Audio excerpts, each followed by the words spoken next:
Welcome to Turbo Impact, where we navigate sustainability in private capital. I am your host, Kenny Chen. Each episode, we sit down with investors, allocators, and corporate leaders shaping the next era of sustainability. We explore how capital is driving the global transition and how today's decisions are shaping the future of impact. Thank you for joining us. This podcast is brought to you by Turbo Net Zero, a pure-play sustainability advisory firm driving impact across the private markets. In this episode, I am joined by Dr. Nadira Lamrad, Head of Sustainability at Jardine Matheson, a diversified investment group that has been part of Asia's business landscape for nearly 2 centuries. Nadira leads Jardines' Building Towards 2030 strategy, embedding sustainability into group's governance, risk, and investment processes. Under her leadership, sustainability is linking long-term growth with total shareholder return. We discuss how Jardines turns its scale into an advantage through collaboration across its portfolio, how climate risk and decarbonization are being integrated into business and investment decisions, and why Nadira believes collaboration and integration are the keys to advancing sustainability with real impact. Here's my conversation with Dr. Nadira Lamrad. Hi, Nadira. Welcome to Turbo Impact Podcast. Hi, Kenny. Thank you for inviting me. Start by telling us about your role at Jardines, what you oversee, and how sustainability fits within the company's broader leadership structure. Yes. Let me get started by explaining what is Jardines in the first place. So we are an Asia-focused investment company. We've been here in the region for almost 200 years.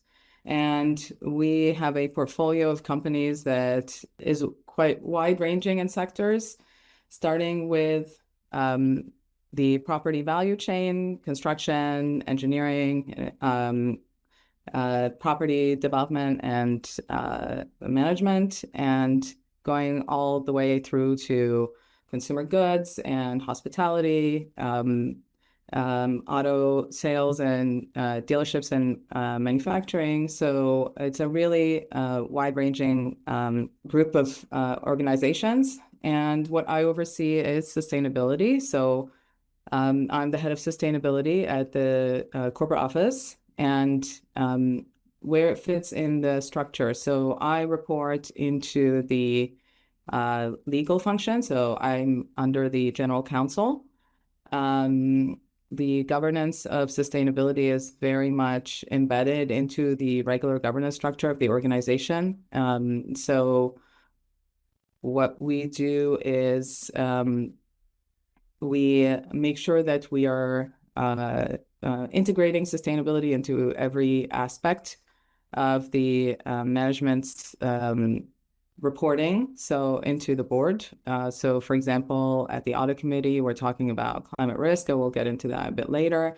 And at the board, we have regular reporting on sustainability as well, the performance and trends and so on, where things are headed when it comes to sustainability in the region, as well as those that would be impacting those trends that would be impacting our portfolio companies. In terms of the portfolio companies themselves, so because often I get the question, how do we at the corporate head office make sure that we're actually engaging, or how do we make sure that the portfolio companies are following what Jardines wants when it comes to sustainability?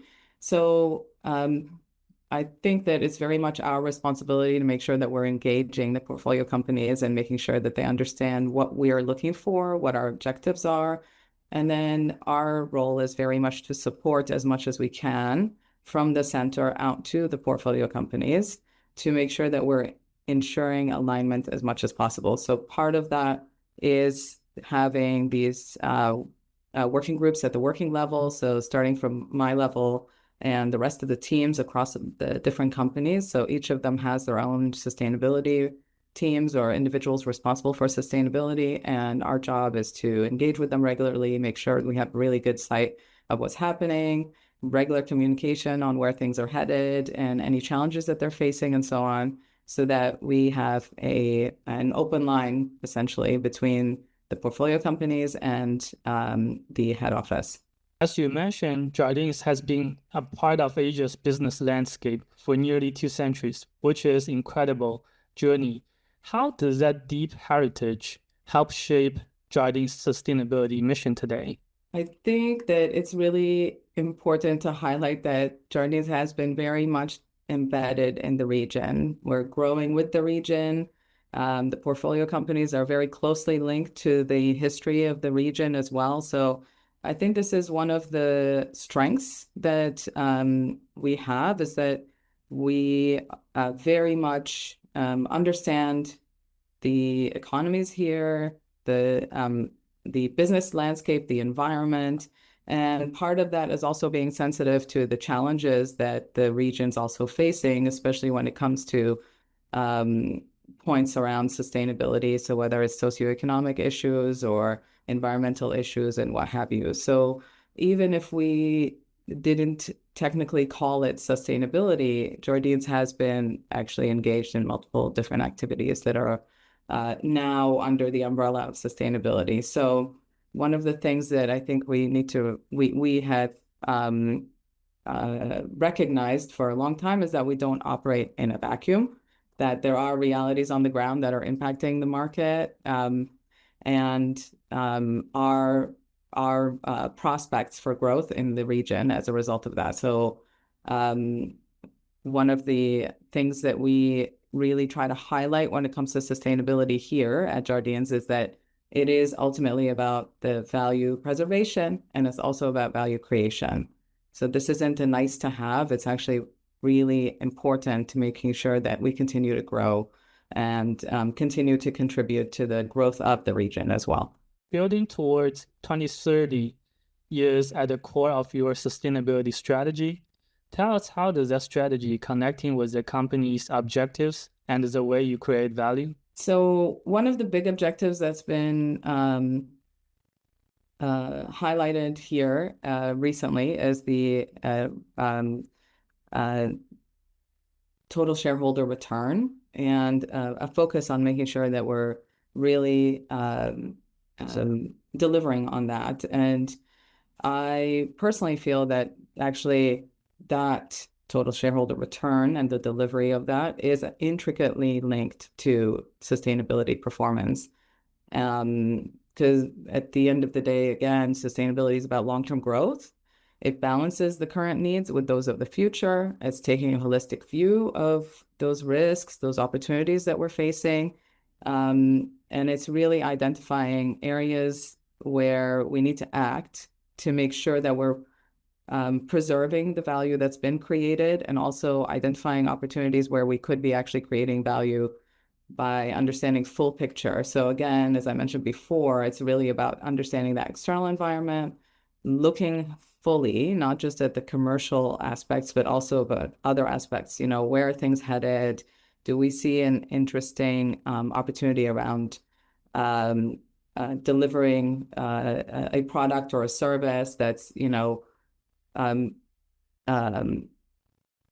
kind of addressing the environmental constraints that we're facing, some of the socioeconomic factors that we're facing. So making sure that we're still positioning ourselves for growth, given the realities that we're seeing on the ground. So I actually see that sustainability is very much a contributor to the total shareholder return concept. Leading sustainability across a diversified investment firm is very different from managing it in a single sector company. Building upon your total shareholder return concept across the company, what unique challenges or advantage come with that? I think, okay, I'll start with the challenges. So more or less the same as every other company, even single sector companies, right? It's ensuring that alignment, maintaining the momentum, making sure that internally everyone's on board, making sure that you're moving in step with the market when it comes to the actions that you're taking around sustainability, identifying those opportunities and taking the the right actions at the right time. So all of this is part of it.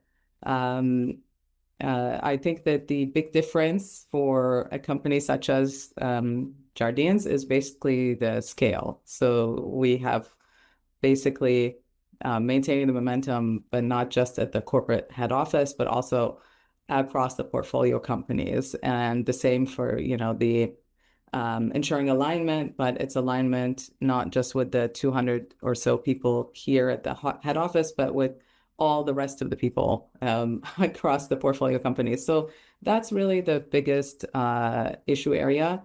Okay, for the advantages, I think one of the big things is the size of the portfolio. I see that as a big advantage because what it ends up doing is it gives us the opportunity to really find ways that we can work across the different sectors to scale up the impact of some of the different initiatives that we're working on. So it also, through the working groups, everyone kind of comes together. We've got, I'm not sure if I mentioned exactly how many, but it's somewhere between 50 and 60, depending on the season and so on, of people working specifically on sustainability. And we also engage the colleagues across the other functions as needed based on what it is that we're working on. So we really have a lot of opportunities for us to all kind of work together, learn from each other, and also opportunities to kind of kickstart a few different pilots, to test and iterate on different ideas really quickly before we roll out fully across the portfolio. So it's actually, what can be considered a surprisingly agile approach to sustainability because of, some may think that actually the scale of the company is a challenge, but actually I see that as a huge advantage when it comes to what we're trying to do here.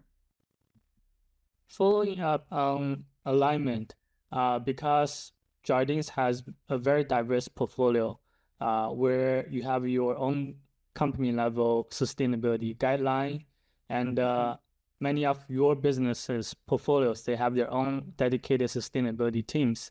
So how do you coordinate across the portfolio companies to keep everyone aligned while still supporting each company's individual agenda?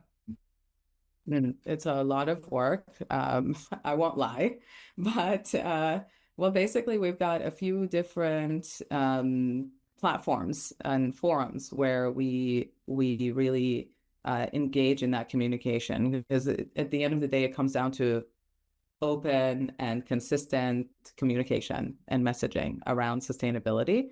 So what we do for coordination across the portfolio companies is multi-level communication platforms. So we've got something called the Sustainability Leadership Council.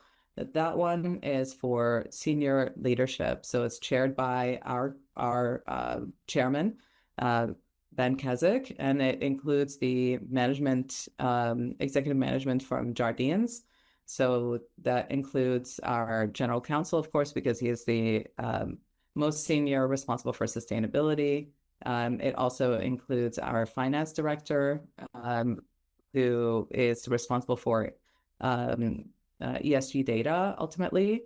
And it also then includes the managing director as well. So we have our management from our side, so the corporate office, the JM Corporate, Jardines Corporate. And then we've also got the chief executives and the most senior sustainability, most senior person responsible for sustainability from each of the different key portfolio companies, especially those listed ones. And they all then come together in the Sustainability Leadership Council meetings twice a year, where we talk about trends, where things headed when it comes to the market, what are our expectations from the Jardine side, from the corporate side, and then what the portfolio companies should be looking out for, what are some of the areas that they can be kind of thinking about, what are some tools and frameworks that we're building. So this really a good forum for the engagement of that senior management and making sure that they are hearing directly from our senior management here at the corporate office that, this is what we're thinking when it comes to sustainability. So we make sure that alignment is there at that level and that they're informed of where things are headed. Then we also have, I mentioned before, the working groups. That's more the sustainability leads within the organizations and their teams. So it's a working level. That's where we get into the really nitty-gritty detail of things like, if we're talking about climate risk, how will we actually integrate climate risk into the risk management process and so on and so forth. And that's where we start to find these opportunities to really work with each other and find areas where, there's overlap, where like it's not necessary for companies to kind of reinvent the wheel and so on. We can learn from each other. So it's there that we also talk about where things headed and what are we ready to work on as a group across to the next, phase of the journey. So we're not really kind of running ahead. We're not pushing everyone. We're actually all really working together, and we're working on the same things at the same time. So that's how we make sure that, the engagement is really positive, that everyone feels like they're part of the journey. We're not just kind of, from the top saying, we want you to do this, so do it. It's more of a positive, like collaborative effort across the organizations. And then beyond the working group, of course, we also, from the corporate office, we are calling and engaging in meetings and, talking one-on-one with the different companies as well, with the different portfolio companies. So we have actually discussions regularly, but it all hinges on very open, transparent communication between ourselves, our team, and the different teams across the organizations. Moving earlier to the investment life cycle. So how do you integrate sustainability considerations into Jardines investment and acquisition decisions? So earlier last year, I'm have to think back because all time kind of, condenses into a single year. But anyway, earlier last year, we had started to think about how we can do this in a way that's quite consistent across the different organizations. So that's not to say that it wasn't happening before. It's just that we wanted to make it a bit more systematic and make sure that the different organizations, the different portfolio companies, since they've set their targets, they've set their objectives around sustainability, as they're making these investments or, any kind of significant CapEx that's happening, they need to be thinking about those objectives that they're communicating publicly and how these kinds of investments are fitting into those objectives. So part of that required myself and my team working quite closely with the finance team to develop an ESG due diligence framework and tools around that to support the companies as they're working through these decisions. We also sometimes ourselves have to get involved if they do need that level of support. So our team will actually work with them directly to start to understand or conduct this kind of due diligence. But essentially, we look through, what are some areas that we need to be thinking about when it comes to risks, what are some areas when it comes to opportunities, and then how investments fit into the overall targets that they have in place. We also developed some tools around costing the decarbonization of particular investments. So we have across the portfolio companies, there are some decarbonization targets that are quite clearly articulated. And what we want to make sure is when you're going and putting together an investment case for your investment committees, within your companies, you have to also be able to say that this will not derail our objective of achieving our target, or if it does, how much would it cost actually to bring it back down to the pathway that you were wanting to remain on when it comes to your decarbonization trajectory. So that's really kind of high level, but we do actually talk quite a bit about that in our sustainability report. We provide a bit more detail in there when it comes to this kind of information, and I found that more and more companies have been asking for more detail actually from our side as to how we do it. So yeah, we think that, you know, it's really the only way. The business side and the sustainability side need to be fully integrated for you to be able to actually achieve those targets that you've put out, or that you've decided that you want to be achieving. So speaking of decarbonization, I learned that some of Jardine's portfolio companies have been actively exploring and investing in disruptive decarbonization technologies. So what's on your mind right now? Okay, yes, you're right that some of the companies have been exploring these types of technologies. So we've got Jardine Engineering Corporation, JEC, and they've been actually quite engaged in these different sort of waste to energy programs or waste to energy initiatives. They're also quite engaged in biochar here in Hong Kong. They run the biochar plant. But yeah, there's quite a lot of work around that from their side. They also just announced a new partnership with Alba around that as well, that will be doing quite a lot of work around waste to energy, biogas, bioenergy, and so on. So it's an interesting set of opportunities. There are also quite a few of our portfolio companies that are adopting renewable energy. That would be things like, you know, on-site solar and so on, but also, you know, renewable energy certificates and PPAs. That kind of supports actually and encourages the development of renewable energy within different markets. In addition to that, we've also got investments in renewable energy directly when it comes to Vietnam as well as in Indonesia. So we've got some really interesting areas there. Battery swapping technology for two-wheelers. EVs are a big part of the future.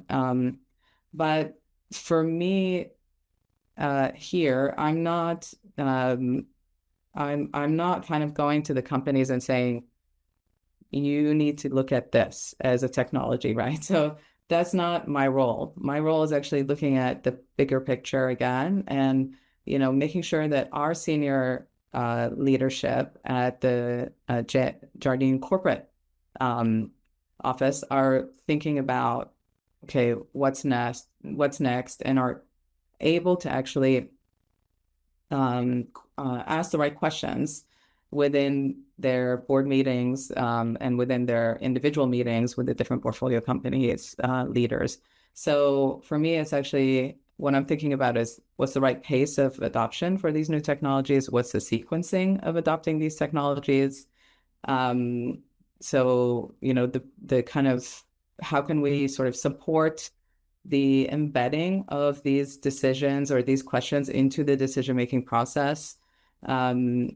So we are responsible for really making sure that we build up that capacity internally, whether it's frameworks, tools, or just kind of, you know, one-on-one engagement and discussion with the different companies around these things.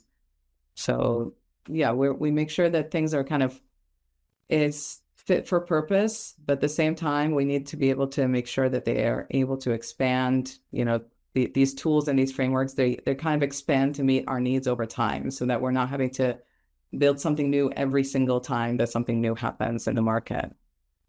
Jardines has been looking closely at climate-related risks and opportunities across the portfolio. So how are you building the resilience both in your physical assets and in business strategy as part of your long-term planning? So I mentioned before that the companies have put out their targets when it comes to decarbonization, the portfolio companies. And part of that, before we put out any targets, it is, I think, the approach in Asia in general, but also for Jardines, is to kind of identify, okay, can we actually achieve what we're saying we want to achieve? And that's not to say that, we're kind of under delivering, but it's just looking at what are the different ways that we could move forward. So gaming it out basically to make sure that can we actually achieve this ambitious target that we're putting out. So each of the portfolio companies has their decarbonization roadmaps, and they also understand what their pathway looks like in the long term. So when I'm saying long term, it means beyond the next 3 years. So, but we've got 2030 where we will start to be working on the follow-up targets closer to 2030. But essentially, what we're wanting to know is, okay, what are the different levers that you're going to be using to decarbonize and really, change the emissions profile of your business, essentially, right? So if it's like adopting a new technology, then you need to understand, is that technology ready? Is it scalable? What is the cost? Is it a viable thing, viable cost, and so on? So all of these kinds of questions we're kind of going through. So that's the first part. Then the second part is the risk side, so climate risk, right? And where we start to talk more about the resilience of your business. And if you just take away the word resilience, because sometimes, when you start to use sort of the climate words or the sustainability words, it gets a bit lost in translation. What we're saying is business continuity. That's really what that means. So if we get down to that question, and long-term planning around that, we need to actually think about the integration of these risks into your risk registers and discussing internally how you'll be addressing these risks. It also is about integrating sustainability into this strategy, a strategic planning process as well. So these are the two sides, right? That's why TCFD and now ISSB 2 talks about risks and opportunities, right? And said you need to go through the exercise to identify the risks and also through the exercise to identify the opportunities.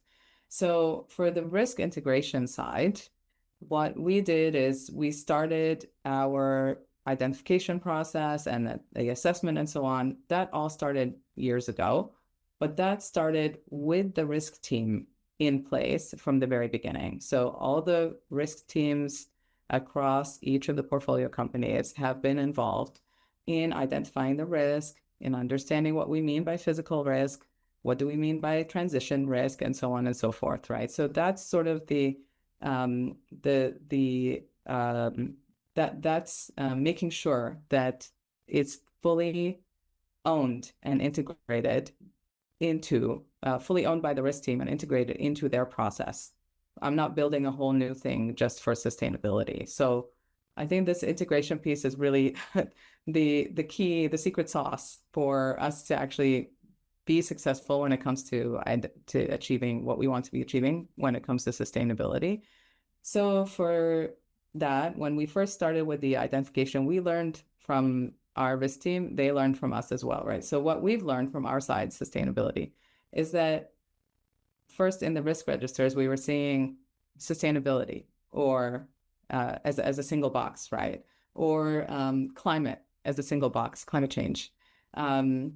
But what we're trying to do is actually talk about this as an impact on the multiple areas where the organization is operating and where the different functions are responsible, right? So for example, if we're saying extreme heat is a risk, you can't really just put that under climate change box and that's at the end. what we needed to do is actually integrate extreme heat into the relevant boxes within the risk register.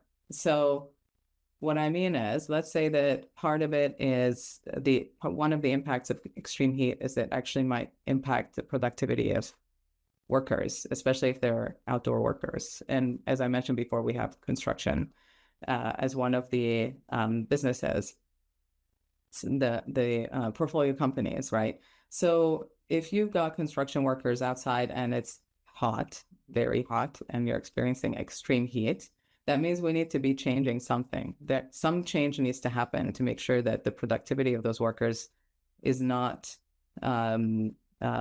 extremely hampered, right? So that risk driver, which is extreme heat, is then being included into the definitions of some of the other potential risks that the business may be facing. And that's how we really try to pull in all the different climate-related risks that we're facing right now into the different business risks that are already there in the risk registers. So that's part one.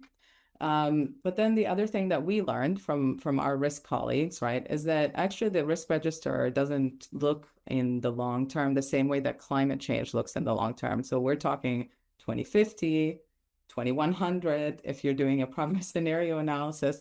But the business risk side, I mean, the risk register and the enterprise risk management process is not looking at 2050 and 2100. So what we needed to actually do is really bring back all those discussions to the near term, next 3 years, 5 years maximum, right? If these risks are materializing now, then put them into that risk register as part of the risk drivers and not as a single climate change box. If they're not materializing right now, and it's more of a medium and long-term issue, then we have a separate,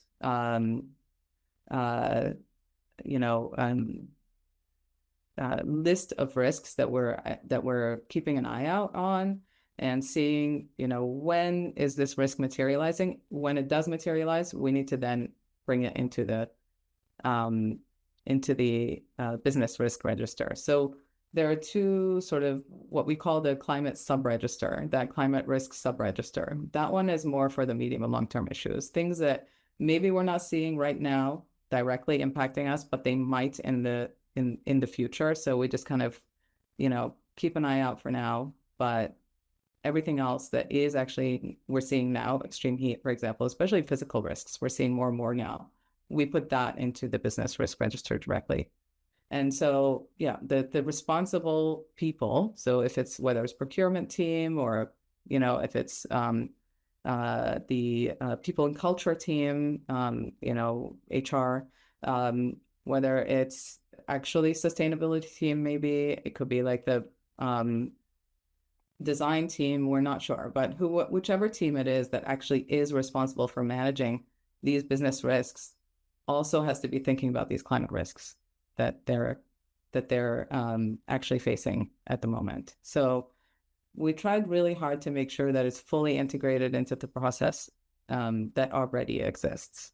And on top of that, educating our risk colleagues, and we're also learning from them. So it's kind of tightening that relationship between the two sides. That was a long answer for. Wow, that's a very It insightful seems like a simple question. Well, I love the examples and the points on business continuity, how climate will impact the business continuity. So you also mentioned engagement between the head office and your portfolio companies are very important. So given that they operate in very diverse markets and the sectors, so how would you embed sustainability into the culture and keep employees meaningfully engaged across the firm? So one of the things that is a benefit of having the working groups, and I think that this is something that key to making sure that we strengthen the culture around sustainability, is that we have a really strong community of practice. all the sustainability teams across the different companies, the different portfolio companies, are very strong. They know what they're doing. They understand their sectors. They understand their markets. And they know what the challenges that they're facing, some of the solutions that they might be identifying in the market.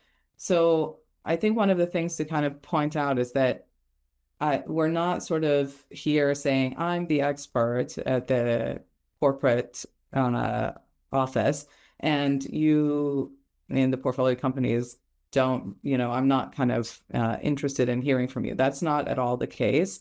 I actually find myself learning a lot from them as well. So I think that there's this very strong mutual respect that everyone has for each other, and that strengthens a lot the relationship and the engagement interaction. So we're all working for the same objectives, as I mentioned before. It's very collaborative. If one organization learns about one person learns about a potential solution that might benefit a different portfolio company, they usually will reach out to each other and talk to each other directly and say, oh, look what I found. This might be good for you, or whatever. You might want to test this out. So these are the kinds of ways that we make sure that the culture is really strong across the community of practice itself. That the different companies, because they understand their market, they understand directly their people, their sectors, the culture of their industry. It's really their own responsibility to build their own sustainability cultures. So again, we support where we can. So sometimes, like if they're having an event around sustainability, they will ask if we would come, or if we'd join, or whether it's participating or actually being a speaker or whatever it might be. So our job is very much to be as supportive as possible. There are also different companies will hold their sustainability month, where they are engaging their employees, and they will invite actually across the portfolio companies, they'll invite everyone who is responsible for sustainability to join that month as well, just to come and see what's happening and learn from each other as well. So yeah, we try to kind of separation between the companies is very clear, but we try to sort of have more flexible engagements between each other so that we can be stronger when it comes to kind of the day-to-day, problem solving that we need to go through when it comes to sustainability, right? So that's actually where I think the culture is really strong. And it's important, of course, to build that up. But for the rest of the employees, it really is within the different companies, they can build up their culture however they see fit. Is there any sustainability mega trend you are watching right now that you think business leaders should be paying attention to? For sure, I think one of the big ones that is forthcoming, maybe in the next 3 years or so, is nature as a topic. So we're starting to get more and more questions around that. Of course, I think everybody in the market's in the same place. We're trying to understand it a bit more, understand the expectations around this topic a bit more. So that's one. Another one is there are a lot of regulatory shifts that are happening, and things like, we're seeing more stringent regulations. We're seeing CBAM, the Carbon Border Adjustment Mechanism from the EU, coming into effect, I think, starting next year. So, that will have knock-on effects on our markets here as well. So I think that there are some really interesting things happening. We are actually also starting to see, as a result of CBAM, the introduction of these different carbon border adjustment mechanisms in this part of the world as well. So, it's a very kind of interesting time around that. But at the same time, you're also seeing the geopolitics of sustainability kind of impacting things. So, slowing down a bit of that unified action around climate that we've been experiencing for quite some time now. So I think that one of the big ones now is it's not really just about making the commitment or saying this is our target. The actually important piece now is seeing what's behind that target. How will you achieve it? Have you set aside the resources for it? Are you kind of embedding everything where it needs to be embedded to make sure that you're able to achieve, so on and so forth? So that link between sustainability and value creation, that's another big trend that I think will become stronger and stronger over time. So these are just some. I mean, there are always a lot of other trends. It depends on which part of sustainability. If you're talking about sustainable finance, then it's a whole other story over there. But from my side, those are the big things that I'm thinking about. Final question to you, Nadira. I ask every guest this. What do you think is the most effective way to turbo impact your field? That's a good question. And I think it's been a theme of this whole conversation. So one is collaboration and two is integration. We would not succeed without the two. So it has to be very much a collaborative effort. I can't own everything. Myself and my team, we are not responsible for a lot of the work that needs to happen on the ground to achieve those sustainability objectives and make sure that we're operating in a more sustainable way.